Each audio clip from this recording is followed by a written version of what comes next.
Cicero, Epistulae Ad Atticum, Episode 5. Itaque, ex iis quae postea saepe ab eo ad me scripta sunt confido, ita esse omnia ut et apporteat et velamus, de literarra missione sine causa abste accusor. Cicero now summarizes this part, which has to do with his brother Quintus and Quintus's relationship with Pomponia, his wife.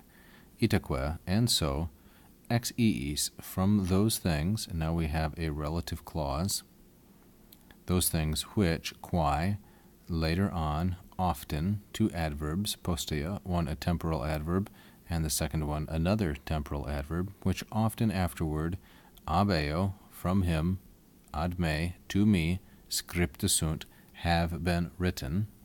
So let's take apart this relative clause a little more carefully. The subject is quae, which is neuter, plural, and nominative. The verb is scripta sunt, which is the perfect passive, third plural, from the verb scribo. Scribo, scribere, third conjugation, scripsi, and scriptum, the fourth principal part. So those things which have been written to me by him. Ab eo, this is a masculine singular and ablative. Eo is. It's an ablative of agency with a preposition ab, especially common with passive verbs.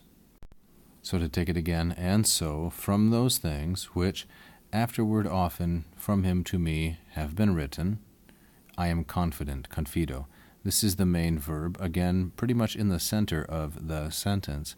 It's first person and singular, and it introduces oratio obliqua, indirect statement. I am confident that.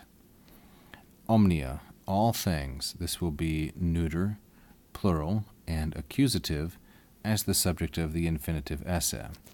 I am confident that all things are. Ita, in such a way as, ita ut. I am confident that they are both as they ought to be, et apporteat, and as we want them to be. Apporteat esse et velamus esse, we might say.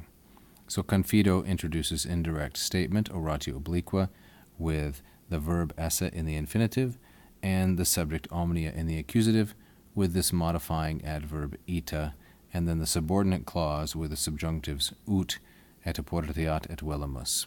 The first one in the third singular from the impersonal verb apportet or apportere, and the second one in the first plural from the verb volo. Now Cicero changes subjects, and Tyrrell introduces this note here to indicate new thought, new idea, new content. De, concerning the missione, the interruption of letters. De missione literarum. Missione is feminine, singular, and ablative. It's a third declension noun, missio, and it's ablative because the preposition de always patterns and only patterns with the ablative. Now about the interruption of our correspondence, literarum in the feminine plural and genitive. Concerning the interruption in our correspondence, sine causa abste accusor. The viewer may remember that in an earlier episode I said that piling up prepositional phrases was not good Latin style. Here we have two counter examples, but these are only two phrases each, and it's not something that Cicero does commonly with more than two prepositional phrases.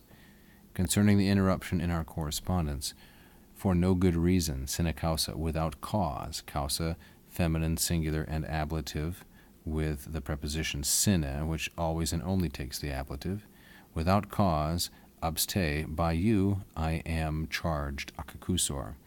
Abste is an ablative of agency, just like ab eo, and these forms ab and ops, these are synonyms. So te then is the ablative of agency, and accusor is a first singular, and it's passive, indicative, and present. So I am charged, I am accused, with no reason by you. This is a drawing of a Roman litter. Cicero, Quintus, Atticus, they would have been carried around throughout the streets of Rome in one of these.